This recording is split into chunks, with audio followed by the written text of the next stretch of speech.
True freedom begins with freeing yourself from people you don't like. But there's a second freedom, one almost nobody talks about, the freedom to seek silence, voluntarily. Not out of grief, not out of bitterness, but because at some point, the noise is simply enough. And I didn't learn this lesson from a book, not from a life coach. I learned it from a patient. His name was Daniel, mid-60s when he came to us. A small urological surgery, routine, no drama. And Daniel was fit, really fit. He came in, he recovered, and you noticed immediately, this man didn't need anyone to entertain him. He wasn't rude, wasn't closed off, wasn't sad. He simply enjoyed his own company. A book on the nightstand, the window cracked open, and that was enough. And that's exactly what I meant when I said, loneliness and solitude are two different things. Daniel wasn't lonely. Daniel had chosen silence. And he enjoyed it.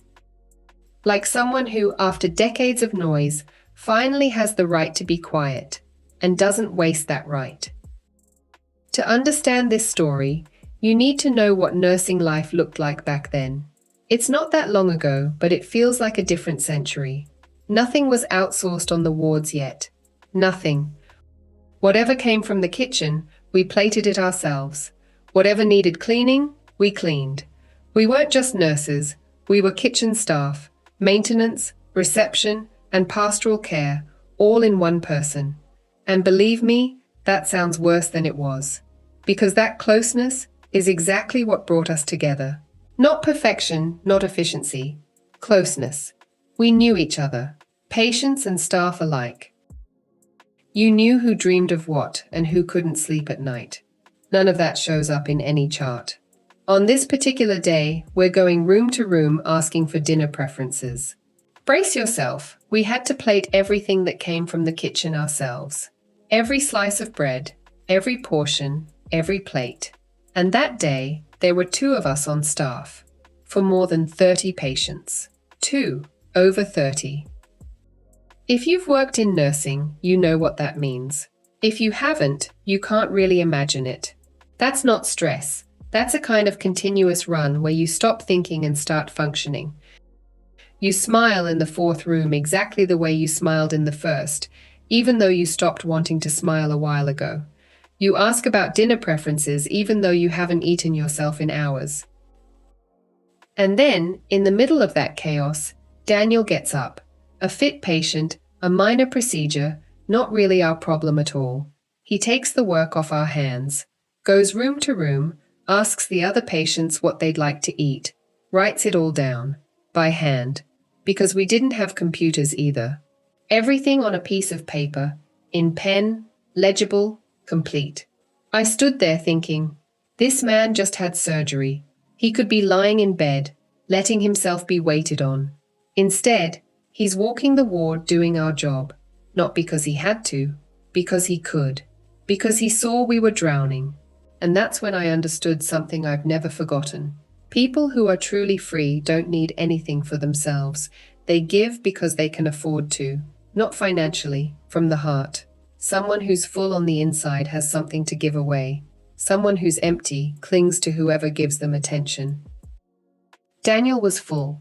That's why he could give and still be alone. But why am I telling you this in connection with silence? Because after Daniel helped us, he didn't stay to sit and talk with the other patients. He went back to his room, sat by the window, opened his book, silence. He had given for 2 hours. People, noise, needs, requests. And then he took back what he needed, peace. That's the freedom I'm talking about. Not the freedom to do nothing. The freedom to choose who gets your energy and who doesn't. And then to close the door once the supply runs out. Without guilt. Without explanation. After the shift, we were so exhausted we just wanted to go home. But we all sat down together. Us, the nursing staff, and the fit patients who'd helped us. Daniel was there, and we had an end-of-shift beer. Together.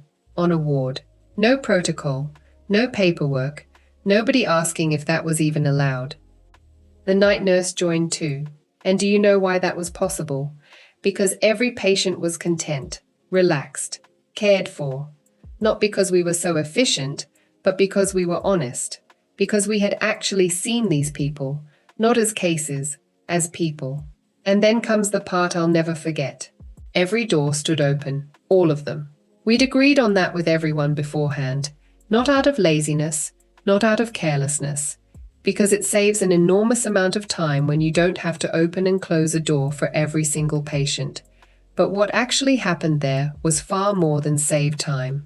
The ward became one room, not a hallway of closed boxes, one room. You could hear the neighbor's TV, hear someone laughing quietly, hear the night nurse's footsteps, and people didn't feel alone, even though each of them could be by themselves if they wanted. An open door didn't mean you have to be available. It meant you are not forgotten. That difference is enormous. It was like a big family, not the fake "we're a family" a company throws at you when they want free overtime. A real one. The kind that forms when people depend on each other and don't hide it. Daniel sat there that evening with his beer, and he laughed. A man who loved silence, sitting in the middle of noise, happy, because he'd chosen to be there, not because he had to, because he wanted to. And that's the difference that changes everything. Silence isn't an escape route. Silence is the recovery that equips you to handle the noise, when you choose it. Recently, I came across a thought from Gary Vaynerchuk that hasn't left me since. He said, roughly, on the road to 2050, we're heading back to 1850.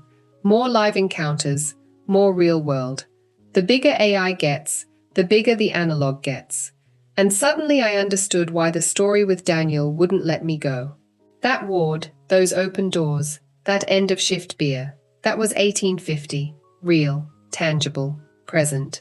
No screen in the world transmits what it feels like when two strangers sound like old friends after 10 minutes. No algorithm produces what happens when people look into each other's eyes instead of into cameras. Daniel didn't need validation from the internet. He had real connection. When anyone can generate anything, all that matters is who you trust. And when knowledge is everywhere, connection becomes the most precious thing there is. Daniel knew that before anyone had a name for it. And today everything is outsourced. The kitchen, the cleaning, the paperwork, the laundry. Everyone has their own lane. Nobody has the full picture anymore. And we outsource two things we can't get back: closeness and time. The end of shift beer that was never on the schedule. In a world that keeps getting more digital, that's the real luxury. A room full of people who actually see each other. Daniel showed me that. He sought silence when he needed it, and connection when it mattered. He could only do both because he was free. But today, many people keep their door shut all the time.